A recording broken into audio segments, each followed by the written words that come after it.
swear to God. It wasn't even...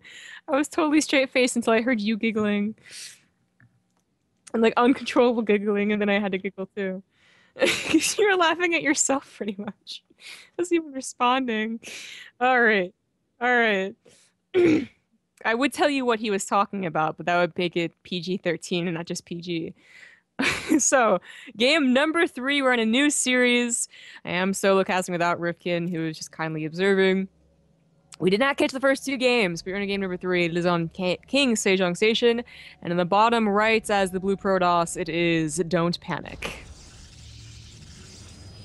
In the upper left, as the red Terran, it is Jarppi. Now, like I said, we hadn't watched the first 2 games, so we really don't know. Like, I can't be talking about how, you know, first game, Don't Panic did this, and so we'd expect this, or same for Jarppi. So it's pretty much like I'm going in with no knowledge whatsoever, so that's pretty cool.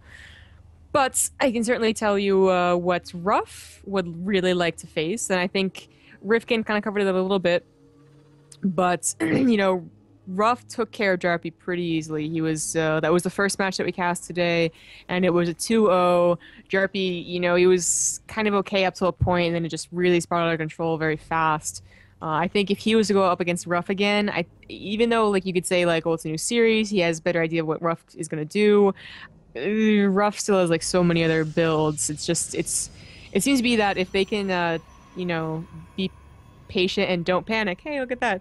At any of Ruff's builds, it's gonna be, you know, they're gonna be okay with anything Ruff can show at them. But if they're constantly messing up against each build that Ruff is throwing at them, it's probably gonna continue to be like that. But Don't Panic, of course, being Protoss and a new player, just someone we have not seen before, Ruff would be a little more scared, I would expect, to face Don't Panic.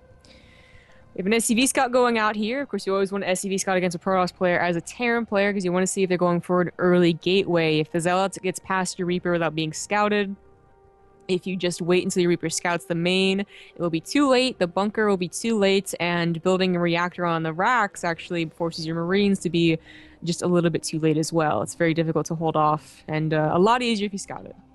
That's not going to be a case here, and Jarppi will be glad to see it, but he's also going to be checking for how much gas is taken. He wants to see if there's 3 in each or just 2 in each.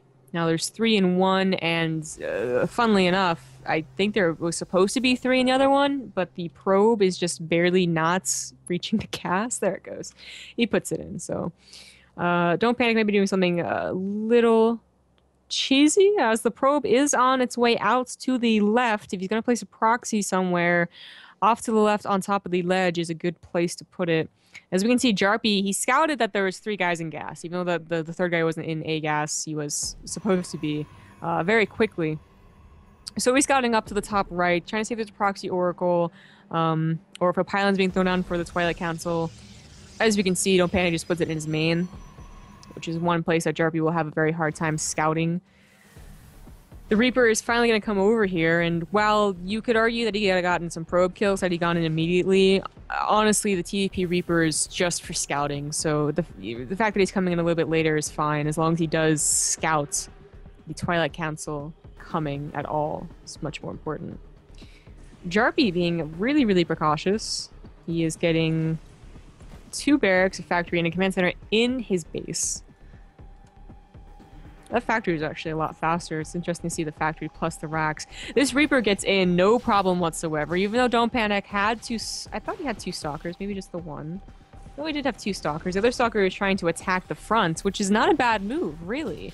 There's no wall off quite yet on the front, but with the high ground plus the reactor already being finished, the stalker's, you know, he's not going to get any SCV kills, really. He does have to run away, but if it had just stayed back at home, maybe it stops the Reaper. Maybe not, as there are 2 pathways Reaper can get up here.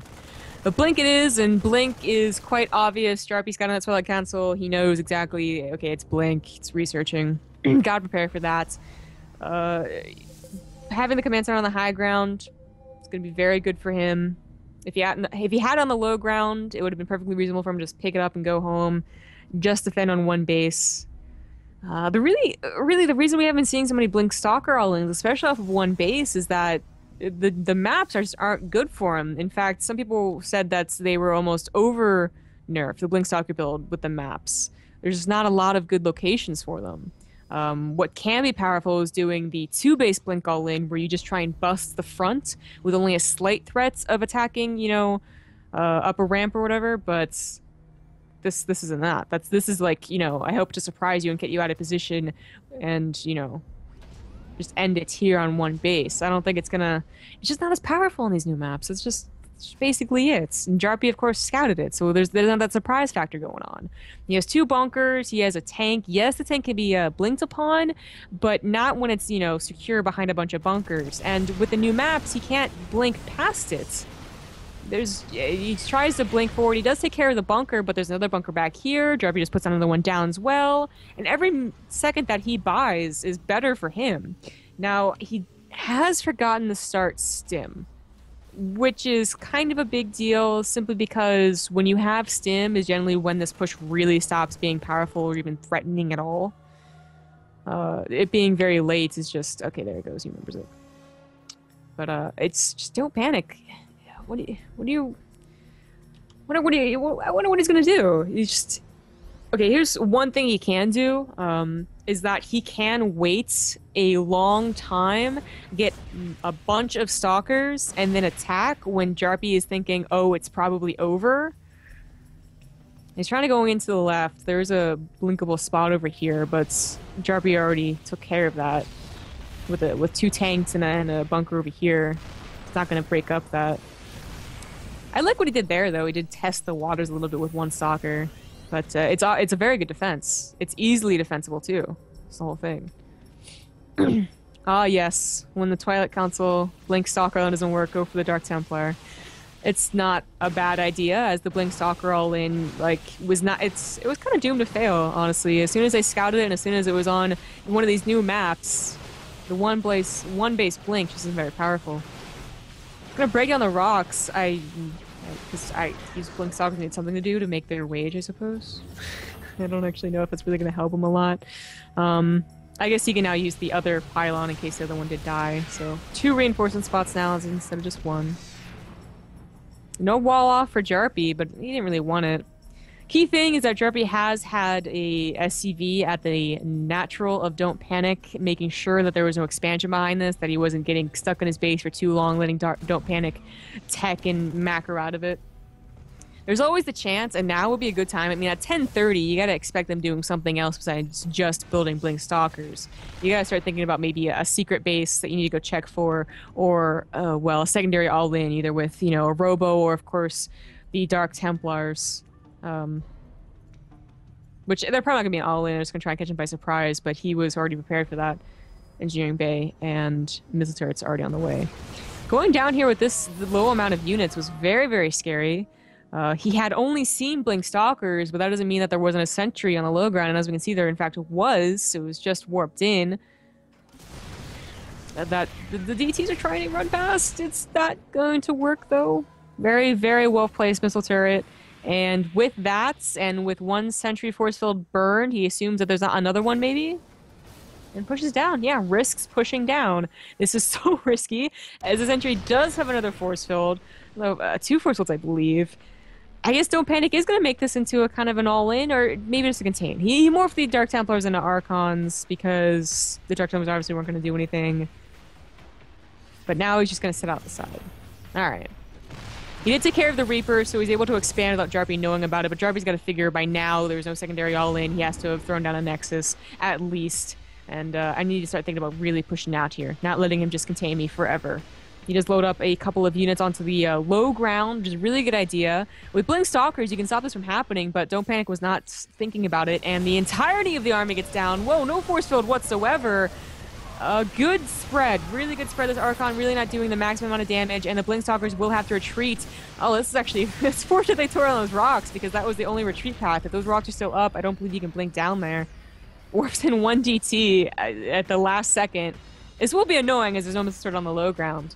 But he has saved up scans, and he has a 3rd command center that will soon be turning into an orbital for even more scans, as you will need a lot as you try and travel across the map to counterattack in case they do that annoying, 1 DT, 1 DT, 1 DT of them. Taking a look at this game just as a whole, Jarppi in a pretty good position, really. Only up by about 30 supply, I say only, but there's no tech for Don't Panic, there's no splash for Don't Panic. Jarppi, you know, what he needs to do is really just decide when to attack, and he'll be able to do a lot of damage. DT's being annoying, but that's what they do. That's what they're born for. Not really getting too much actual economic damage. Oh, his worker count isn't really that high. Despite being on 3 command centers and 2 command centers for a very long time, he's only at 39. Of course, you account mules, and he's actually way ahead of Don't Panic's 35. But if he was really focusing on it, he probably could have had a really good situation in his 3rd already, where he's just barely saturating his natural completely. We'd really like to see a bunker and a missile turret at the front of the ramp filled with some units, just to make sure that this stuff doesn't happen. He's taking care of it right now, but later on, as we can see in the production tab, Don't Panic is not giving up on these DTs things. All those will just turn into an Archon. Jarppi should push out soon. Right now, it's only keeping him inside his base is the threat of, you know, 2 to 4 DTs running into his bases and really giving him hell. But soon the production will be enough to take care of that. No factory usage except for as a scout. It's kind of interesting. We've seen more people use them for, oh, this is a weird push out. I don't know what to say for Don't Panic. This just, he's not gonna do anything. Well, that army kind of dies. A couple Blink Stalkers also go down. They can't quite retreat fast enough. Sentries, Archons, they all go down. A couple of Zealots as well. And Don't Panic is back down to about half the supply of Jarppi. And Jarppi just loads up everything and goes for the kill move. There is no 3rd. There is no splash. Don't Panic is relying only on the threat of a counterattack either with DTs or Blink Stalkers to keep them in this game. And Jarppi doesn't have to care. All he has to do is pull his reinforcements. The main force that he has in those medevacs will be enough. Oh yeah, there's no Mothership Core. Look at that. Wow, he really has nothing going for the defense. Going all out on the offense, maybe try and get some type of base trade going on, but the reinforcements, like I said, the reinforcements are enough. This is not a big army. As long as he has 1 or 2 scans, takes care of all the DTs as well. Well, that's awkward. Off to the natural is a single DT. Chill next to Marauder. That's okay then. Ghost Academy will go down, but honestly doesn't need it. High Templars are never in the game really, and charge lots were not very plenty. The Mass Doom drop doing a lot of damage. DT's trying to defend, but he has stocked up a lot of scans just in case of this exact scenario. And GT well played goes down. Don't Panic takes well, Jarppi rather takes the game. It was game number 3, so Jarppi takes it 2-1 and will face Ruff, who I talked about it, but Ruff kind of had Jarppi's number, 2-0. Yeah, I mean, I believe the second time they came up against one another. We'll see how this one goes. I have to do something really stupid to get this out of the way real quick, so hang on.